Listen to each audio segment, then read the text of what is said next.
Hello, everyone, and welcome back to another episode with the Road to Glory podcast. I'm Juliet. And I'm Cecilia. And today's episode, unfortunately, we don't have a race to talk about because we've had a bit of a short break before the summer break. Honestly, we miss F2 and F3 and F1 Academy as well. It's been a while. I need them back.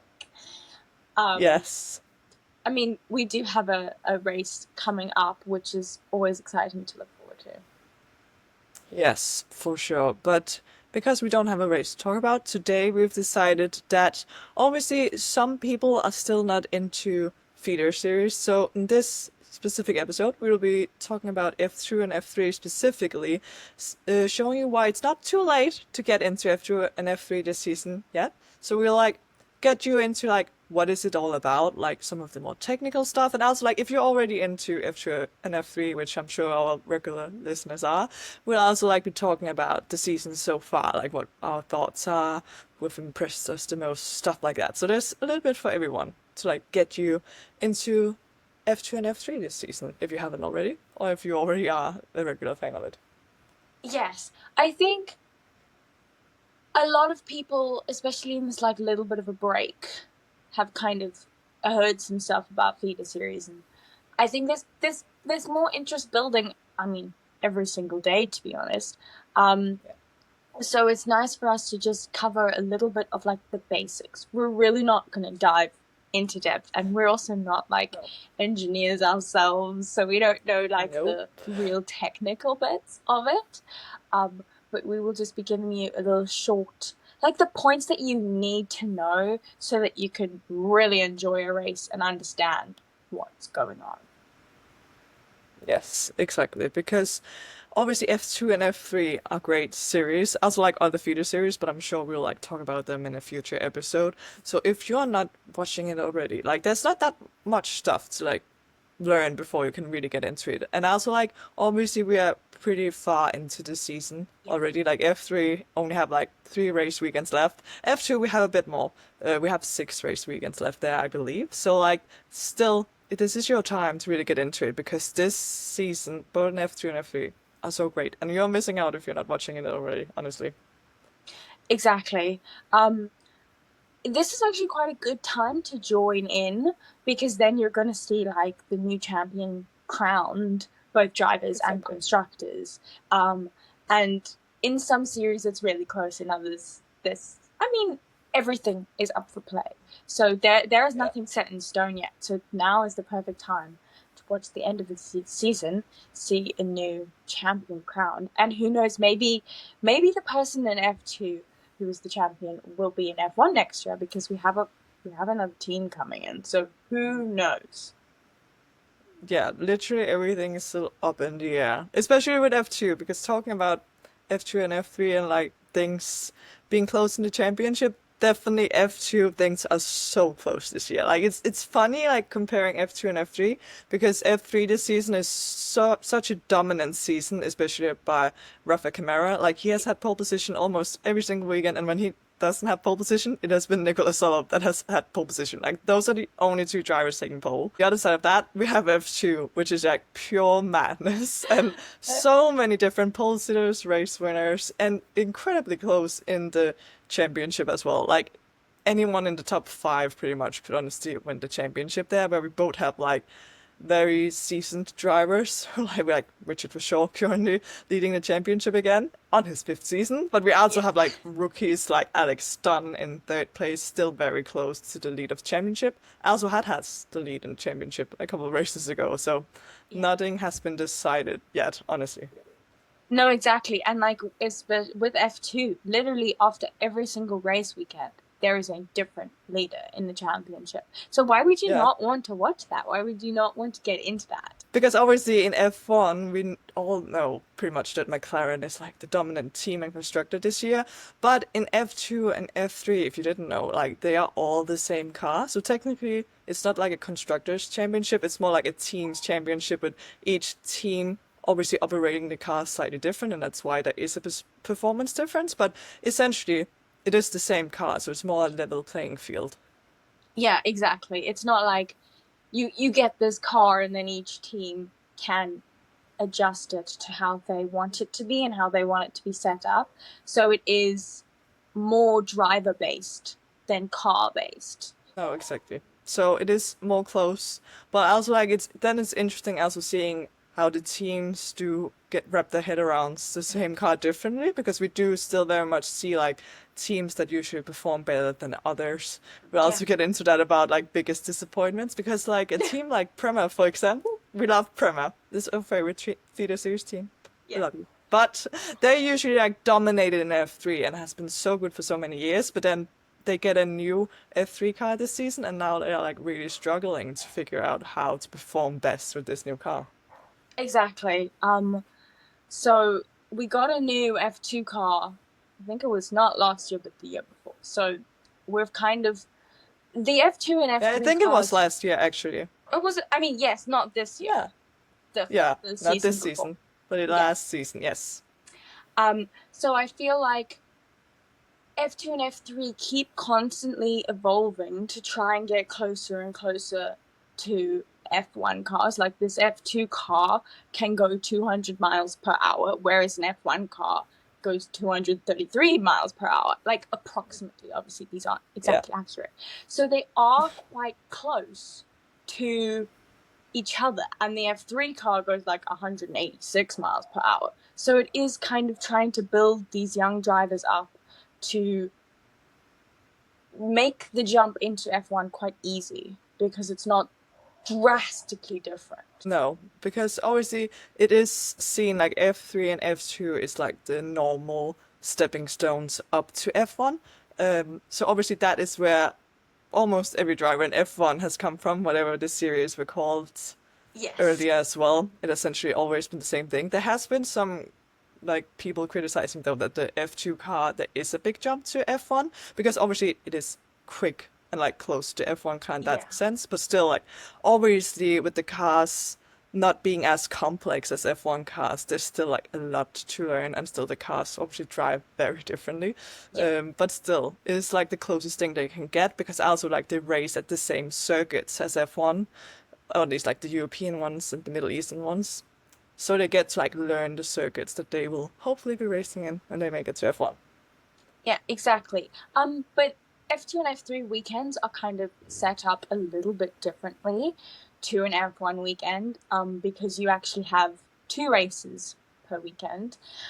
You have your sprint race on the Saturday and then your feature race on the Sunday. When I was doing research for this, I actually had Yeah. absolutely no idea. But the F2 sprint race is approximately 120 kilometers, all 45 minutes. I didn't know they measured Yeah. it in kilometers. I just thought Oh. it's this many laps.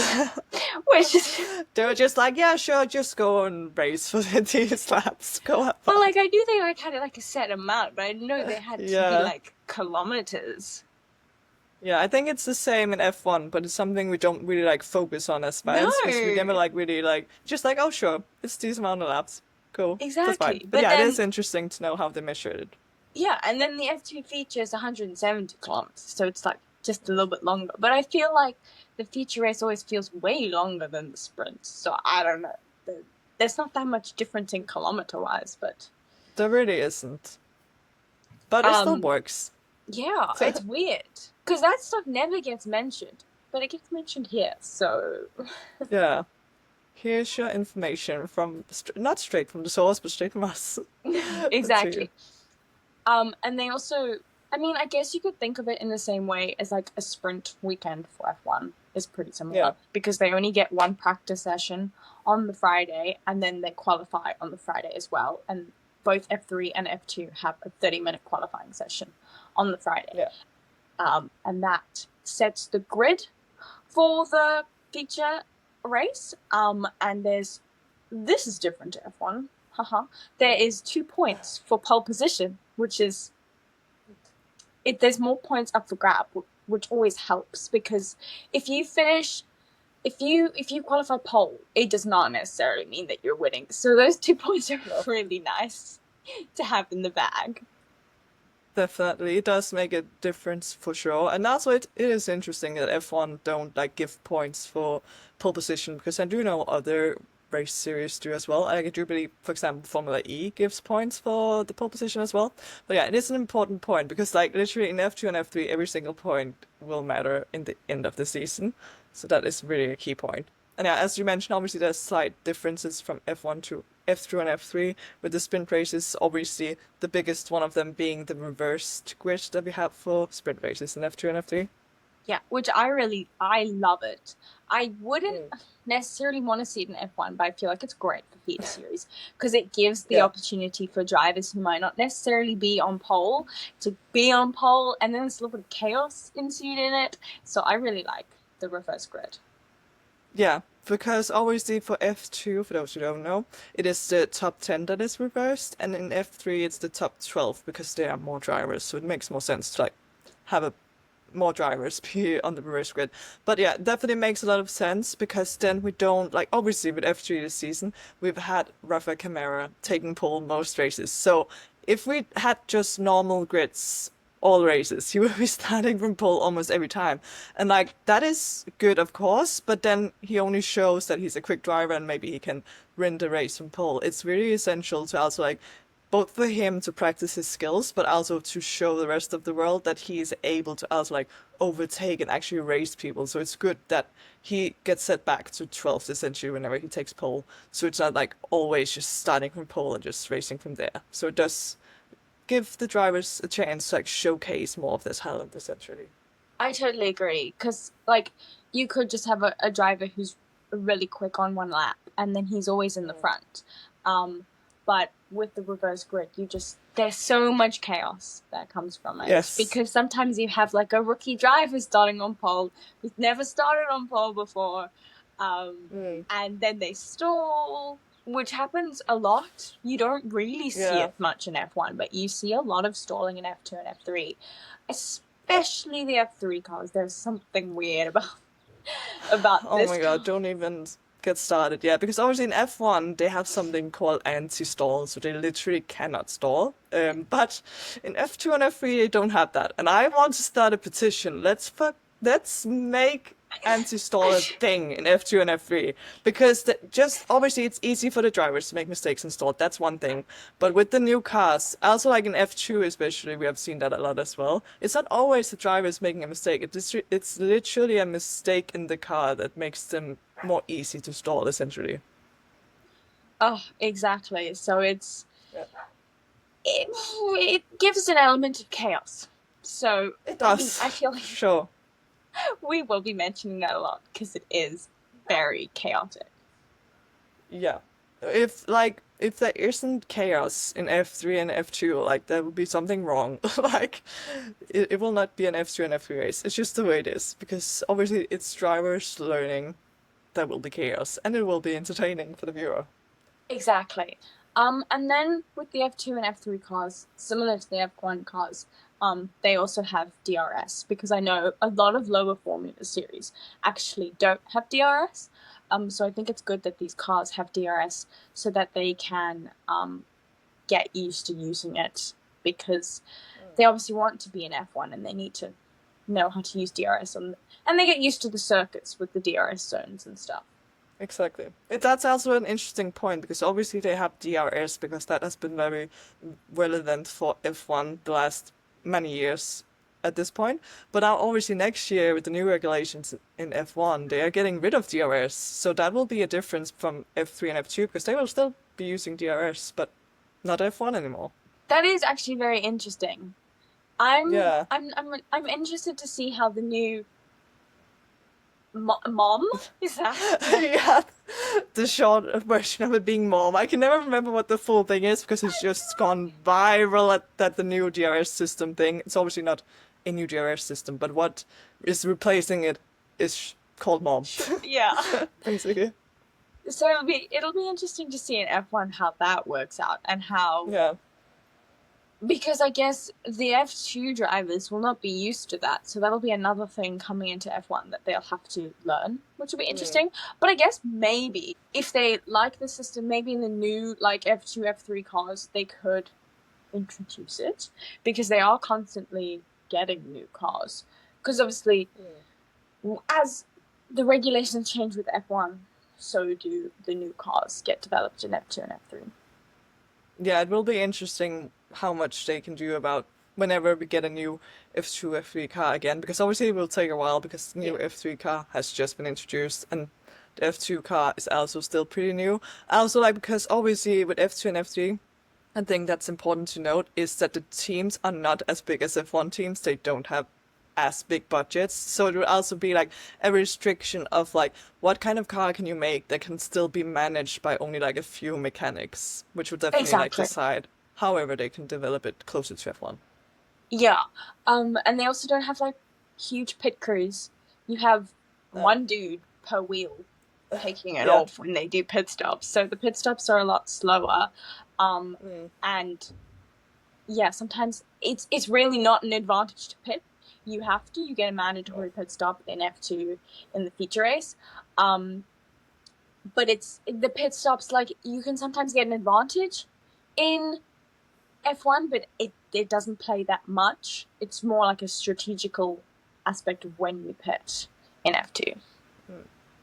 Exactly, because obviously with F2, they have only two different compounds of tires each weekend, which I'm sure we'll get more into as well. But like, if you time it correctly, you can really use it to your advantage if you start on the alternate strategy and like start on the harder tire, then get a softer one by the end. But at the same time, that strategy can be really just not simply not work if there comes a safety car at a Yeah. bad time for you and stuff. So it's definitely like how much luck you have on your side on that specific day. And also like in F3, we also don't have pit stops at all. So that's only like if it rains or stuff. So that's just like go race to the end whenever they have a feature race. Exactly. If we go back a little bit to like the points that are scored, just to cover that, because it is different. So in the F2 sprint, you get points down to 8th, and then you get 10 points for a win. P2 gets 8, P3 gets 6, and then from P4 it's 5, 4, 3, 2, 1 down. If that makes sense. I'm really bad at explaining these type of things. That's fine. I'm sure we can also like insert a picture of like how it works so you Yes. can like Um, visualize it. exactly. So for F3, it's the same amount of points. Like a winner gets 10 points, but points go down to 10th because there are more drivers in F3. So the winner gets 10 points. The P2 gets 9, 8, 7. It goes down by 1 point each place. It's a little bit more simple than for F2 in the sprint. For the feature races for F2 and F3, it's the same as F1. So you get the same amount of points. So it's 25 for first place, which is the same as F1, right? Yeah, exactly. The only difference that there are is that in F2 and F3 you still get a point for fastest lap. Otherwise, Yes. it's like the same as F1. Exactly. I actually missed fastest lap point in F1, to be honest. I quite Yeah, liked it's it. so silly that they removed it just from like one time that it was like kind of sketchy that Yeah. obviously you have two teams like Red Bull and Racing Bull where you can get one of the Racing Bull drivers to like pick up fastest lap to like remove the point from whoever's in the From, top 10. yeah. Yeah, but that's also like a point that I would like F1 to like have the same rules as F2 and F3 because I know that in F2, I believe in F3 as well, you do have the rule that it is the driver in the top 10, at least in the feature race, that has the fastest lap that gets the point. So like if there is a driver outside of the top 10 that technically has the fastest lap, obviously that person can get the point, but then it No. still goes to the person in the top 10. When F1 it used to be like, oh, if someone outside of the top 10 gets fastest lap, then the point doesn't get awarded to anyone. When Yeah. like F2 it was still like actually the fastest driver in the top 10 that Which got makes it, but yeah. sense. Yeah, exactly. So F1 can learn something from F2, honestly, instead of just getting rid of it completely, which is just silly. Yeah. It's stupid. Oh, you know what I found out, which I actually didn't know, No. which I feel like I should know. Maybe I did know, but I'd forgotten. Is that F2 and F3 are on completely sustainable fuel? Oh yeah, I did know that because they like were made the guinea pigs of F1 to like Yeah. test out how it would work before it was introduced in F1. Which I think, because we're getting sustainable fuel in F1 next year, so Exactly. obviously F2 and F3 are leading the way So you should watch F2 and Yes, F3 because they are more sustainable than F1. that is true right now. And also like obviously making sure things are working. Like so they like Yeah, test out how it will work before it is introduced in F1. So that it is makes really great sense. because yeah, because obviously motorsport isn't the most sustainable sport, but it is really important that they are making these steps to at least make it more sustainable than it has been in the past. Well, it's just tire talk, which I'm really bad at tire talk. Oh no, not the tire But talk. Also because in F2 and F3 it's bad with like the prime strategy or the what is the other one called? The the alternate. yeah, but is it the alternate? Doesn't they call it something else? The the is it like the oh it's like the prime and the option tire they're Oh, calling the it, right? option, yes. Yeah, exactly. Well, because also that is something we don't talk about in F1 because obviously they have multiple tires. So just to Yes. make things easy in F2 and F3, they just talk about prime and option tire, where basically, if I'm not mistaken, because I do get confused whenever like I have like listened to the commentators talk about it, but I'm pretty sure like obviously the prime tire is like the harder of the two compounds. That could be, honestly, it could be the soft one vegan if the softer one is the super soft. Yeah. And then the option tire is the softest of the two compounds. Because obviously, with F1, we would have a whole rainbow if they would like make every tire be a specific thing and have a specific name. Because obviously, there, one weekend, a soft tire could be a hard the next weekend. But in F2 and F3, a hard tire is always a hard tire, and a medium is already always a mediums, and so on. So they basically have like hard, medium, soft, and super soft.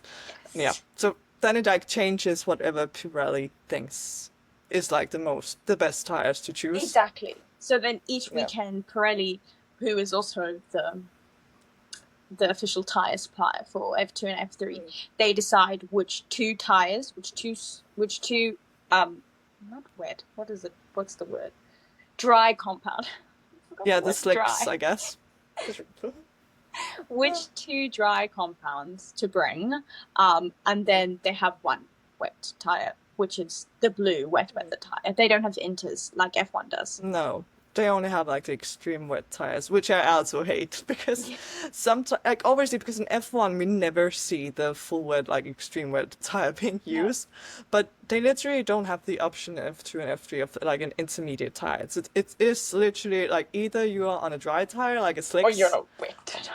or you're on a wet tire, and that's also why we get complete madness, like in Silverstone, where the drivers and teams didn't agree whether it was actually like a full wet or if it was slicks. So people started on both tires and didn't turn out good for the people on slicks. No, because it was wet, as we felt in the grandstands. It was very, very wet. Exactly. It was wet. We could have told them that, but yeah. Unfortunately, sometimes you just have to make the gamble, and sometimes it doesn't pay off. I feel like that kind of covers more of the technical side of Yes. what the differences between the F2 and F3 are to F1. I mean, if you already watch F2 and F3, that was probably a little bit boring, but maybe you learned some new things because, like, I mean, I've been True. watching F2 and F3 for years now, and I still learned things while researching for this. So, Mm, because sometimes commentators don't mention things, so I hope even if true. you do watch the series religiously, that you did get some information out of this. But I think we'll move on to a little bit of like recap of what the seasons have been so far and our opinions on who, now that we're a little bit further in, who we think is gonna win. Yes, because as mentioned in the start of this episode, it has been an interesting season both in F3 and F2 in like very different ways, honestly. Because if you like have like a small overview of the season, it is very close in F2 and like in F3 we have like a comfortable gap for Rafa Camara, but still nothing is set in stone at all because I actually before filming this, I was sure that it was still Nicholas Solov in second, close behind him. But now Tim Tramnitz has come out of nowhere. Like, I know we have mentioned him before, just randomly popping. He's always there, but not quite winning that much. But, like, now he's P2 in the championship. So who knows if, like, he can still win the championship, to be fair. Yeah, so in F F3, we have had for the last previous year tried and be very dominant in terms of the drivers' championship, and we do have that again this year, even though it's a complete new car. So it has been very impressive that Rafa, as a rookie, has come in and be the dominant driver, and like the drivers he's up against, like Team Tremnitz and Nicola Solov, are like experienced drivers. So Yeah. it has been really interesting to see that dynamic. I definitely think Rafa has potential for in a couple of years to 100% be an F1. Like, he is a Yeah. really good driver.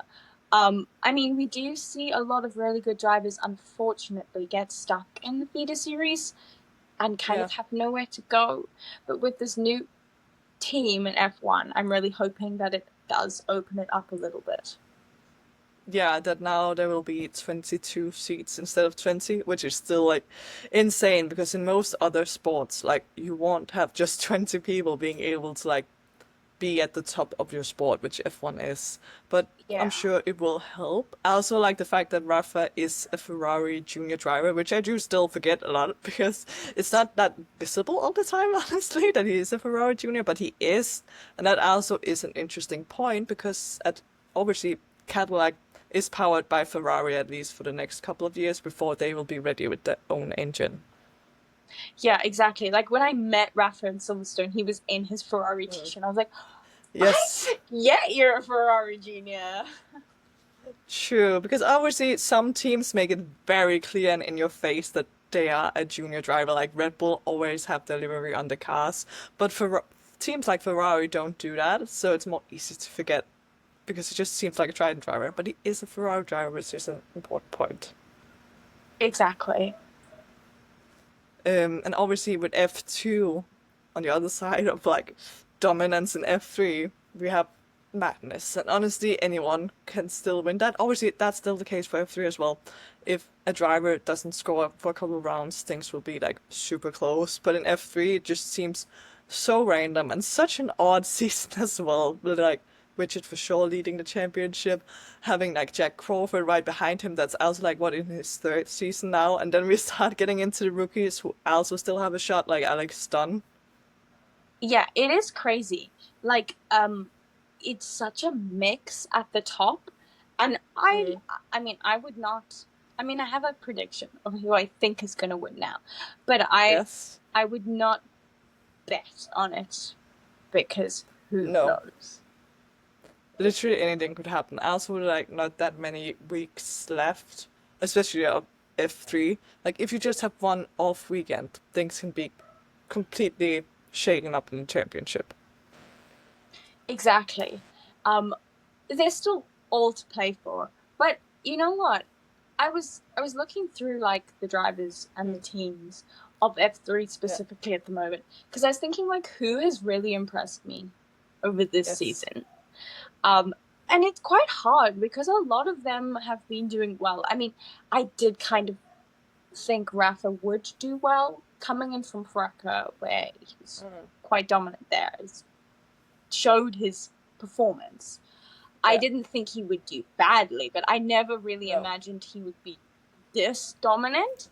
But then I was No. also looking down and I was thinking, Teofil Nile in P7 as a rookie Yes. with VAR was really impressive to me. And I feel like I just needed to Mm. mention that. That is true. He does deserve a shout out here because he has actually been very impressive, like being on the podium quite a few times. Yeah. Um, and As a rookie especially coming for like into VAR. F3. Exactly. And Yeah. with VAR, who like, Yeah. they're not, like, I mean, none of the teams are bad, but like, No. we don't really talk about VAR very often. No, it's kind of like the forgotten Dutch team in some sense. Yeah. But yeah, so they deserve like a moment of the our spotlight on Theophil Isle because he has Yeah. been doing a great job, honestly. Because when I was looking at like seeing who has impressed the most in F3 this season, it is kind of difficult to say because at one point I do feel like Rafa just coming in and like being as dominant as he is has to be the most impressive. But then I also like Nicola Solov really putting things together and like finally making a challenge for the title in his third year now, I believe, in F3 is also like impressive in another sense because things haven't really fallen into place the last couple of years for him, and now he's like the most winning driver in F3 history, which is crazy as well. Exactly. Um, I mean, I feel like I knew because he is He my was your choice. prediction. Yeah, exactly. My prediction. Yeah. The only reason why I predicted him, to be honest, was just because of Mm, his experience. Um, yeah. and sometimes Well, that can be a really good thing. But with a new car, like it kind of does level the playing field a bit. yeah, But it really is obviously. impressive that he's in his third season. He's really gotten to grips with it, and he's Mm. performing really well. Yeah, he also like obviously being in his third year, I'm sure he also knew like this is the year, like this it's now or it's never, because surely he will move up to F2 probably next year. Yeah. So if he still has the chance to win the championship, so does a lot of other drivers, honestly. But it has definitely been impressive so far. I'm still slightly mad that he has broken the record of most wins in F3 because obviously it's as like him having 3 years is something that not a lot of drivers do, so obviously we have to take Yeah. that into account. But the driver before him that had the record was actually Fred Vesti with his two Oh. seasons in F3. Yeah, so he'd broken Fred's record, which I'm sad to say about, but it's okay. It's okay. It's fine. We'll let it slide. Yeah, but also like obviously now we're talking about most impressive drivers and stuff, also teams. But we also have to talk about disappointing drivers, sadly, and teams. Which has been the biggest disappointment. And for me, I'm super sad about looking Me at too. because I am sure we'll have the same. Because in F3, as we also started out talking about in the episode, Prema has been a dominant team in F3 for a lot of years. And with this new car, they have been so disappointing. Like, have turned things around. They Like, have. Prema, we love you, and we see you because you're starting to perform really well. But the expectations that are put upon certain drivers and teams also will lead to then it being disappointing when they don't deliver what you expected. And because expectations for Prema and especially Ugo Ugochukwu has been so high, that's why it has to be disappointing that Yeah. things haven't come to fruition quite yet. Yeah, I definitely think they have really started to get to grips with the car now. Like Yes. since Mm. Silverstone and just before, they were really starting to find something. But it's disappointing that they found it right at the end of the season as well, because there's not that many. Mm. There's 3 race weekends left, so there's 6 races. Um, Yeah. but they have been getting some podiums and slowly Yes. getting there. But I was also looking, and I mean, I know Brando is a rookie. Yeah. He scored no points. Also, No. It has been very, very bad season for Brando. And I also feel like, obviously now we talked with him in Silverstone, for those who don't know, we were like, as part of the Prema fan club, we were in the Prema garage and like paddock, F2, F3 paddock, chatted with all the Prema drivers. He also didn't seem like that confident really in his own abilities at this point because he was one of the few drivers, I believe, that has never driven in Silverstone. So he like just had expectations so low. And like it's just sad to see really because as a McLaren junior as well, I'm sure people are expecting more of him, and it has been such a tough year for him so far. I definitely agree. I think I'm hoping actually that next year, it being in his, I'm sure he'll come back in his second season. He'll Yeah. get a bit more confidence. But definitely overall, I think Prema and Ugo in F3 have not been what I expected, especially with No. like Ugo being over the weight of what is strategically good to perform and having to take off the McLaren livery technically on the car Yeah. just to be on the peak performance, which is such an interesting thing. And how did they only find that out recently? Also, Yeah, I guess it's also because obviously you're not really meant to just be driving a carbon car. It's like no, a carbon black car. So they tried to like really like almost I feel like they didn't believe that it would make a difference because when it comes down to it, like the amount of weight that paint adds is not that much, but clearly after that Like Yeah, maybe they just were like, well, might as well try. Then he has been performing better. So it's definitely an issue because also like that's just a thing to look into in F3 if like they should as like F3 as like the people making the rules, if they should like say maybe the minimum weight of the car plus driver should be more because it can't be right that a driver that just because he's tall is overweight and they have to strip the paint away. Like there must be something that can be done in this series as a whole. I agree.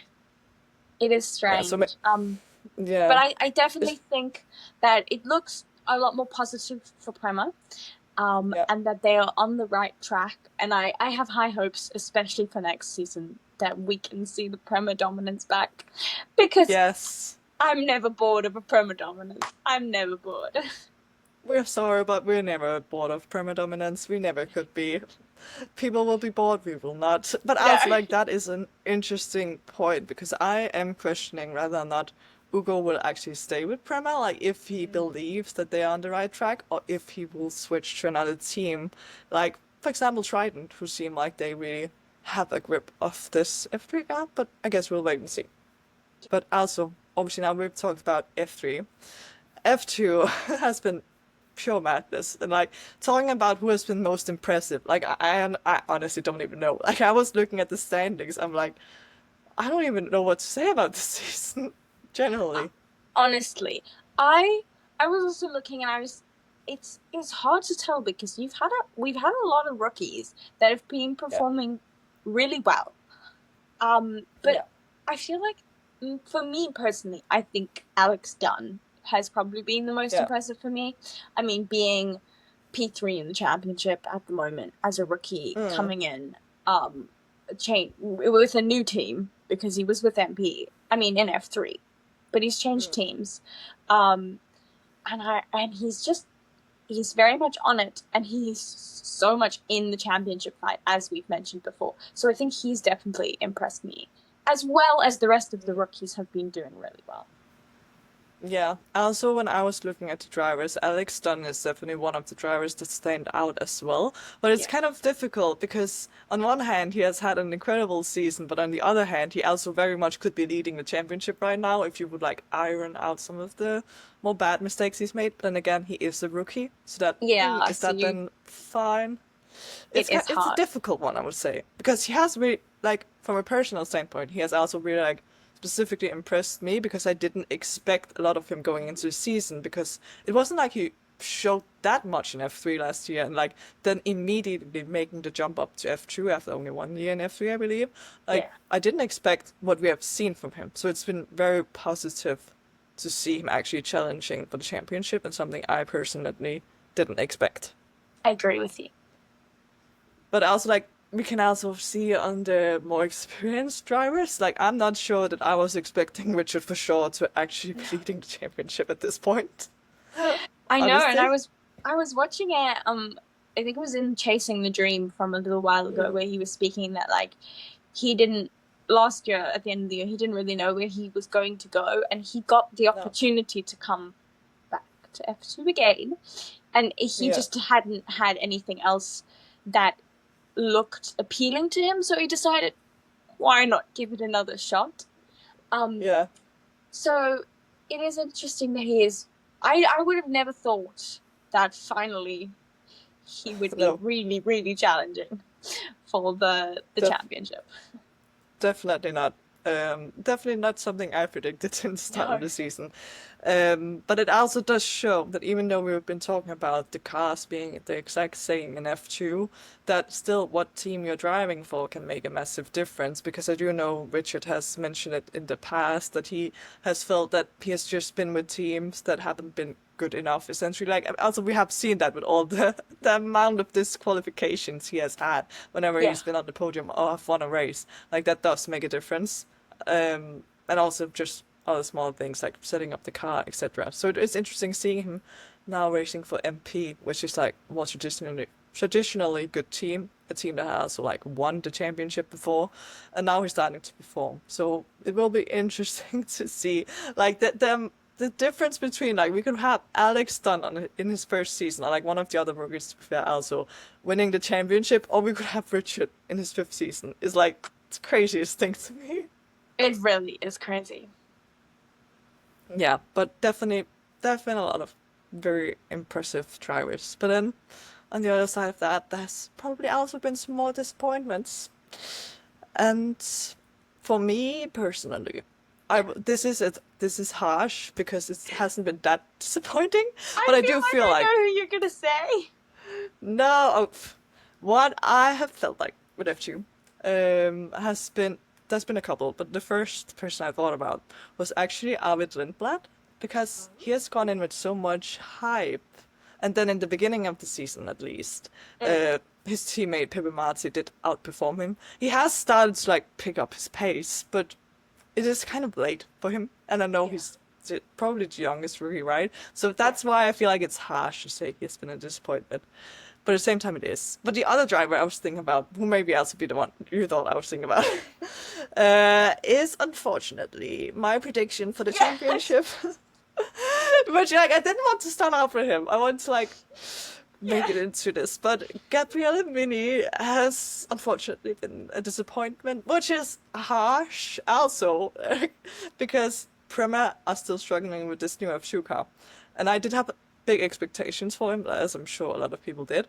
But like seeing him struggle and now also seeing him being outperformed by Sebastian Montoya is like a thing I did not expect. For like, I didn't even it didn't cross my mind for 1 second that could be a thing actually, because obviously with F3 he was performing so well, whereas Sebastian Montoya, even though we love you Sebas, Yeah. he has not shown as much in his years in F3. So it's a No. very weird dynamic that we're seeing in Premier right now, and kind of disappointing. I'm sure Mini himself would agree this season for him. Yeah, I think a lot of the time Minnie's had really bad luck as well. It's been awful, Yes, for as sure. we know, and we spoke to him about it, and he just wants Yeah. to finish a race. The poor man.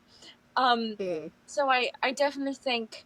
Also, when you mentioned Arvid, I actually realized like he was my rookie of the year. I Yeah. was like, he is going to be the Mm. top rookie. But then you see how many rookies are actually like Yeah. have a shot at winning the championship, and it's really not Arvid.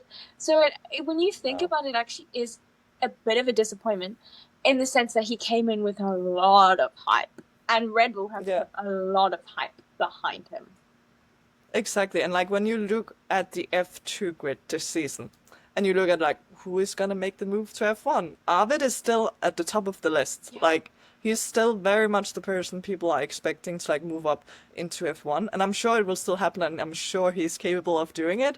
But still, it that does make it disappointing that he's not able to show more in F2, because usually you would like to see the whatever driver moving up to F1, obviously performing well in Yeah. F2, but that's not always the case. I know also like outside factors can play into it. The same with Kimi Antonelli moving up to Mercedes in F1. He also didn't have the easiest season in Yeah. F2, so yeah. Exactly. I feel like we can round this off a little bit. Yes. Mm. And I want to ask you, who do you think is going to win F3? Oh my god. Actually, I have been thinking a lot about this because my heart wants to say that it's Rafa.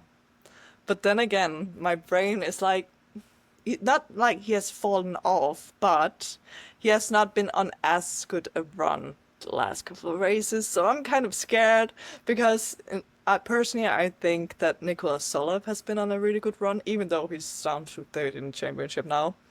There's a part of my brain that's like, it will probably be Nicola who finally runs away with the championship. But I don't know. Okay, interesting. Yeah. Personally, my prediction at the beginning of the year, Nicola. And I will Yeah. still be very happy if he wins at the end of the season because I'll Yeah. be able to point back to that. But True. my heart really wants Rafa to win. I mean, even if he doesn't Yes. win, I definitely think he will still move up to F2.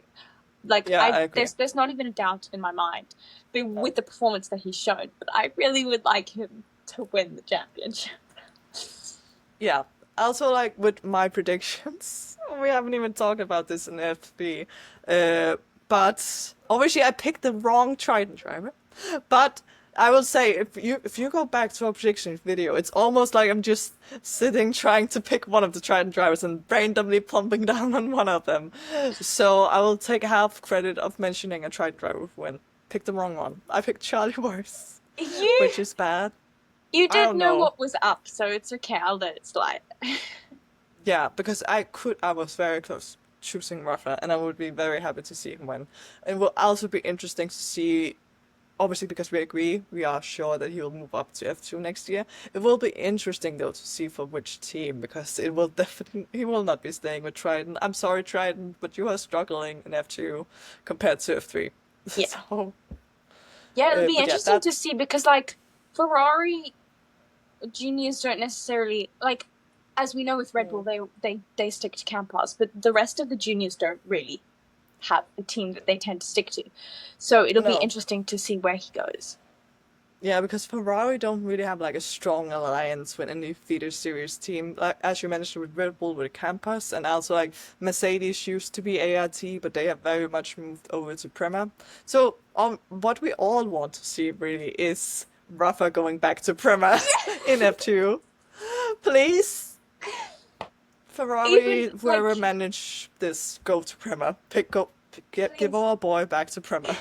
I need him home. I had my finger Yes. up to be like, please can we Yeah. send Rafa home? Please can you go back to Prema? It'll just like Yeah. full circle. It'll be great. It'll be interesting Exactly. to see because we do have currently two rookies in Prema. So will one of them leave? Or will they Yeah. like I don't know, not be kicked out, but will they take Rafa over No. one of them? Um the Will driver be market interesting to is see. up for grabs definitely, and in feeder series can change so much from season to season. So it will be Yeah. interesting to see what happens in F2 and who wins F2. Who do you think is gonna win? Oh no! Now obviously that this could be very tight Yeah, at the end of the season, and I am not even sure who I want to win at this point. I still know Um. who I want to win. Well, yeah. Uh. I think that the person that will win F2 this year, it will be very tragically comical, but Oh, I think I think it will be Richard in his fifth season because can you imagine the outrage of people oh my seeing a driver in gosh. his fifth season? Because Felipe Drugovic, people made kind of fun of it, having to wait for his third year to win. Imagine And if a driver in his fifth year wins. oh, That I honestly, I would like to see the scenes. I would like to see the scenes, but you know, I went for a rookie. I mean, my heart yes, still really wants it to be Luke. And I mean, I think he's yeah, probably still within a shot. He's still there. He is mm, still up yeah, there. But I think I'm not changing my prediction. I'm keeping my no, prediction. But for now, with the vibes that I'm feeling, I yeah, think Alex could win it. I'm I'm yeah. I'm thinking Alex Dunn. I think if he just has some clean weekends. I was about to say, if he managed to not get a race ban, which he is frighteningly close to, like if he gets a race ban, he's out. But if he doesn't, I do think he definitely has a shot at the championship as well. Yeah, but I mean, I'm really excited to see who Mm. wins both championships, and I think Yeah, you people watching should be excited as well because it's all up for grabs, and we don't know, especially with like no, Tim Tramnitz now joining yeah, the conversation with F3. Um, yeah. so I think everybody should tune in next weekend to watch. And apparently, it's meant to be wet in Spa next weekend. When is it not supposed to be wet in Spa? Like, can we ever just get a dry weekend there? I don't think it's physically possible. No, a really iconic racetrack with chaos always ensuing. So Yeah. you should all tune in. Make sure to follow us on our socials everywhere and F2 and F3 because I feel like that's a really good way to keep up with the series as well as watching them on YouTube because they have Yes. F2 has Chasing the Dream, which gives like a nice recap and like behind the scenes aspect of each race weekend. Yes, definitely. There's plenty of stuff to keep up with. And after each weekend, you can also like come to our channel to like hear whatever happened and our thoughts on it, which I'm sure you would want to because we make great content. Yeah. Uh, but after Spa, we actually don't have planned yet how what kind of episode we can make because we're not able to actually watch everything live because we will be in London for Formula E to volunteer there, which is also exciting in itself. But I'm sure we will get an episode out for you guys. Yeah, there will be something. So make sure to follow us on all of our socials everywhere. It'll be linked below wherever you are watching this. And we hope you really enjoyed our little bit of like a recap of the season so far. Who thinks now is gonna win now that we've had a couple races under our belt? Most of the season. Almost the whole But season, yeah. and I hope that if you are new to feeder series as a whole, especially F2 and F3, that this kind of gave you a bit of some insider knowledge that you can watch a race and really understand exactly what is going on. Because I know when I watched my first feeder series race, I was highly confused and it was very chaotic, but it's beautiful. It is. So hopefully this help you and you will be able to understand better what is going on. And if you are a regular listener and watcher of the feeder series in general, um, hopefully you also learn something or just like to hear us yap, which is also Yeah. highly likely. But yeah, thank you for watching this episode and we'll see you again next week. Bye! Bye.